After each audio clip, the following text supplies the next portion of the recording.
सभी मित्रों को मेरा सादर नमस्कार। मित्रों, आज के इस वीडियो में हम बोर्ड परीक्षा 2023 के लिए कक्षा 10 के विद्यार्थियों के लिए कुछ बहुत ही महत्वपूर्ण प्रश्न लेकर उपस्थित हुए हैं। हम बात कर रहे हैं कक्षा 10 की हिंदी की क्षितिज पुस्तक के काव्य खंड से हम केवल 34 बहुत ही महत्वपूर्ण प्रश्नों को लेकर आज उपस्थित हुए हैं। सभी प्रश्न बहुत ही महत्वपूर्ण हैं। इन प्रश्नों को उत्तर देखकर ही आप एग्जाम देने के लिए जाना और निश्चित रूप से आप अच्छे अंक प्राप्त करोगे। मोस्ट इम्पोर्टेंट क्वेश्चन है क्लास 10th हिंदी कोर्स ए के लिए, जो CBSE बोर्ड और उत्तराखंड बोर्ड के लिए बहुत ही महत्वपूर्ण प्रश्न हैं। तो आइए देखते हैं वो 34 प्रश्न कौन से हैं। हम यहाँ पर आज के वीडियो में केवल प्रश्न बताएंगे, उत्तर के लिए आप अगले वीडियो की प्रतीक्षा कीजिएगा। तो आइए चलते हैं, हमारे जो महत्वपूर्ण प्रश्न हैं हम एक एक पाठ करके ले लेते हैं। हमारा जो पहला पाठ है वो सूरदास है। सूरदास जी द्वारा लिखित पद हैं काव्यखंड में। इसमें कौन कौन से प्रश्न बहुत महत्वपूर्ण हैं, क्योंकि पहला पाठ है और सूरदास की कविता बहुत ही महत्वपूर्ण है और इसके प्रश्न उत्तर भी बहुत ज़्यादा महत्वपूर्ण है। सबसे ज़्यादा महत्वपूर्ण जो प्रश्न है, इम्पोर्टेंट क्वेश्चन हैं, वो सूरदास के पदों पर आधारित परीक्षा में पूछे जाते हैं।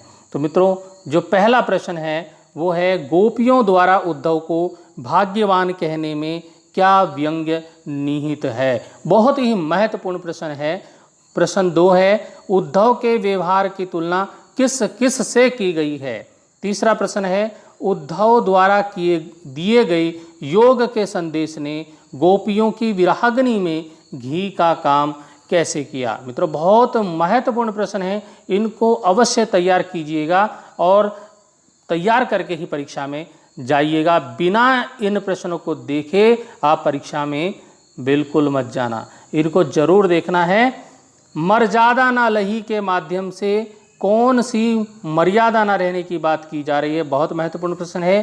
गोपियों ने उद्धव से योग की शिक्षा कैसे लोगों को देने की बात कही है और गोपियों के अनुसार राजा का धर्म क्या होना चाहिए। बहुत महत्वपूर्ण प्रश्न है, इनको आप अवश्य तैयार कीजिएगा। अब चलते हैं हम तुलसीदास जी द्वारा जो राम लक्ष्मण परशुराम संवाद जो हमारे कक्षा 10 के पाठ्यक्रम में है, इस पर कुछ 3 प्रश्न मैं आपको बताऊंगा जो बहुत ही महत्वपूर्ण हैं।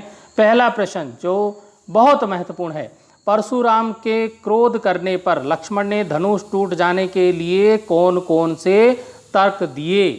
और इससे भी ज़्यादा महत्वपूर्ण है, लक्ष्मण ने वीर योद्धा की क्या क्या विशेषताएं बताई। और तीसरा प्रश्न है कि साहस और शक्ति के साथ विनम्रता हो तो बेहतर है, इस कथन पर अपने विचार लिखिए। तीनों बहुत ही महत्वपूर्ण प्रश्न मैं आपके लिए लेकर आया हूँ। आपको सारे प्रश्न तैयार करने की आवश्यकता नहीं है, इतने प्रश्न भी आप तैयार कर लेंगे तो अच्छे अंक प्राप्त करेंगे। चलते हैं, जो अगला पाठ हमारे पास आता है कविता देव की सवैया और कवित। इसमें से कौन सा महत्वपूर्ण है, आप देखिए। पहला ही प्रश्न महत्वपूर्ण है, कवि ने श्री ब्रज दुल्हा किसके लिए प्रयुक्त किया है और उन्हें संसार रूपी मंदिर का दीपक क्यों कहा है। बहुत महत्वपूर्ण प्रश्न है। प्रातः ही जगावत गुलाब चटकारी दे, ये पंक्ति आई है कविता में, इस पंक्ति का भाव स्पष्ट कीजिए। अगला प्रश्न है चांदनी रात की सुंदरता को कवि ने किन किन रूपों में देखा है। तो मित्रों, इस प्रकार से ये 3 प्रश्न इस पाठ से हैं। अगला जो पाठ है हमारा, जो कविता है वो है जयशंकर प्रसाद जी की आत्मकथ्य कविता। बहुत महत्वपूर्ण कविता है। केवल 3 प्रश्न मैं आपके लिए इस कविता से निकाल कर लाया हूँ।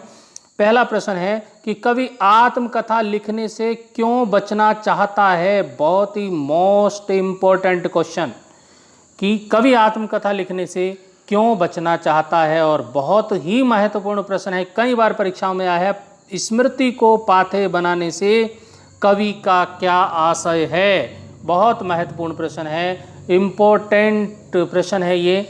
अगला प्रश्न है कि उज्ज्वल गाथा कैसे गाऊं मधुर चांदनी रातों की। इस कथन के माध्यम से कवि क्या कहना चाहता है।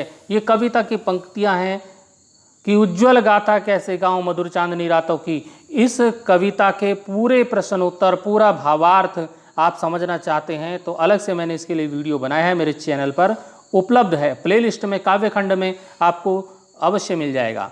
आते हैं सूर्यकांत त्रिपाठी निराला। सूर्यकांत त्रिपाठी निराला जी की कविता उत्साह और अट नहीं रही है। ये दो कविताएं हैं और मैं आपके लिए लेकर आया हूँ 5 प्रश्न, दोनों कविताओं से मिलाकर के 5 प्रश्न इम्पोर्टेंट, महत्वपूर्ण। कवि बादल से फुहार, रिमझिम या बरसने के स्थान पर गरजने के लिए कहता है, क्यों कहता है, ये आपको बताना है। अगला प्रश्न है कविता का शीर्षक उत्साह क्यों रखा गया है। प्रश्न है उत्साह कविता में बादल किन किन अर्थों की ओर संकेत करता है। महत्वपूर्ण प्रश्न। आप ये उत्साह कविता से हुए। अब 2 प्रश्न अट नहीं रही है कविता से हैं। कवि की आंख फागुन की सुंदरता से क्यों नहीं हट रही है। बहुत महत्वपूर्ण प्रश्न है। फागुन में ऐसा क्या होता है जो बाकी ऋतुओं से भिन्न होता है। कई बार ये परीक्षा में ये प्रश्न पूछा गया है। मित्रों चलते हैं नागार्जुन जी की कविता। नागार्जुन जी की जो कविता है यह दंतुरित मुस्कान और फसल, 2 कविताएं हमारे पाठ्यक्रम में हैं कक्षा 10 के कोर्स ए में। बच्चे की दंतुरित मुस्कान का कवि के मन पर क्या प्रभाव पड़ता है। बहुत महत्वपूर्ण प्रश्न है।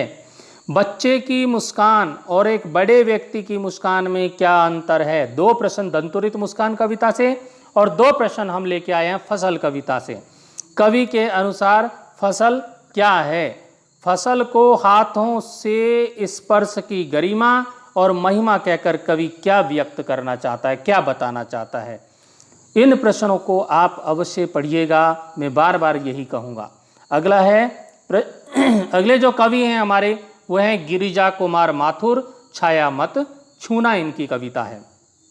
प्रश्न बहुत ही महत्वपूर्ण। कवि ने कठिन यथार्थ के पूजन की बात क्यों कही है। अगला प्रश्न है छाया शब्द कविता में किस संदर्भ में प्रयुक्त हुआ है। कवि ने उसे छूने के लिए मना क्यों किया है। कवि ने कहा है छाया मत छूना, मन होगा दुख दूना, क्यों कहा है। तो ये प्रश्न मैं इसके उत्तर बनाऊंगा। अभी आप प्रश्न देखिए जो महत्वपूर्ण है। अगला प्रश्न है मृग तृष्णा किसे कहते हैं। कविता में इसका प्रयोग किस अर्थ में हुआ है। अब आती है हमारे पास ऋतुराज कन्यादान कविता। ऋतुराज जी की बहुत महत्वपूर्ण कविता है और जैसे कि मैंने पहला पाठ बताया था बहुत महत्वपूर्ण है, उसी प्रकार से कन्यादान कविता भी बहुत महत्वपूर्ण है। देखिए पहला प्रश्न है आपके विचार से माँ ने ऐसा क्यों कहा कि लड़की होना पर लड़की जैसी दिखाई मत देना।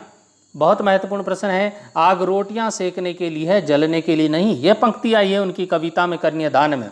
इस पंक्ति के आधार पर बताना है इन पंक्तियों में समाज में स्त्री की किस स्थिति की ओर संकेत किया गया है और माँ ने बेटी को सचेत करना क्यों जरूरी समझा।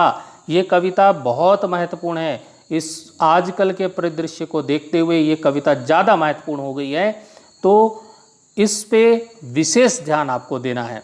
प्रश्न है माँ को अपनी बेटी अंतिम पूंजी क्यों लग रही थी और माँ ने अपनी बेटी को क्या क्या सीख दी और ये सीख हर माँ को अपनी बेटी को देनी चाहिए जो इस कन्यादान कविता में बताया गया है। तो सभी इस कविता को पढ़ें और इसके उत्तरों को ढूंढने की कोशिश करें।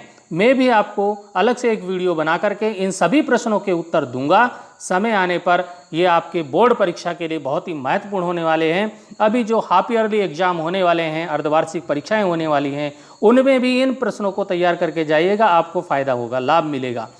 अगले जो कविता हमारे पास है वो मंगलेश डबराल की संगतकार कविता है। ये इसमें जो 3 प्रश्न मैं आपके लिए लेकर आया हूं। पहला प्रश्न है संगतकार कविता के माध्यम से कवि किस प्रकार के व्यक्तियों की ओर संकेत करना चाह रहा है। और बहुत ही महत्वपूर्ण प्रश्न है संगतकार जैसे व्यक्ति संगीत के अलावा और किन किन क्षेत्रों में दिखाई देते हैं। एक और महत्वपूर्ण प्रश्न है सफलता के चरम शिखर पर पहुंचने के दौरान यदि व्यक्ति लड़खड़ाता है तब उससे उसके जो सहयोगी हैं किस तरह से उसे उसके सहयोगी संभालते हैं। तो मित्रों मेरा जो चैनल है संजीव कुमार कोहली, आप ये गूगल में या यूट्यूब पे सर्च कीजिएगा, आपको चैनल मिल जाएगा, वहाँ पर प्लेलिस्ट मिलेगी। प्लेलिस्ट में आप काव्यखंड के सभी प्रश्नोत्तरों को देख सकते हैं। मित्रों, ये थे काव्यखंड के कुछ महत्वपूर्ण प्रश्न जो कि मैं केवल आपके लिए 34 प्रश्न लेकर यहाँ पर आज की वीडियो में उपस्थित हुआ था। अगले वीडियो में हम गद्य खंड के भी प्रश्न उत्तर और कृतिका पुस्तक के भी सभी प्रश्न उत्तर, और चाहे वो संस्कृत विनोदिनी हो, सभी पुस्तकों के हम इम्पोर्टेंट बहुत ही महत्वपूर्ण प्रश्नों को लेकर आते रहेंगे, और इन प्रश्नों के उत्तरों का वीडियो मैं अलग से बनाऊंगा। उसके लिए आप इंतज़ार कीजिए और इन प्रश्नों को तैयार कीजिए। इसी के साथ धन्यवाद।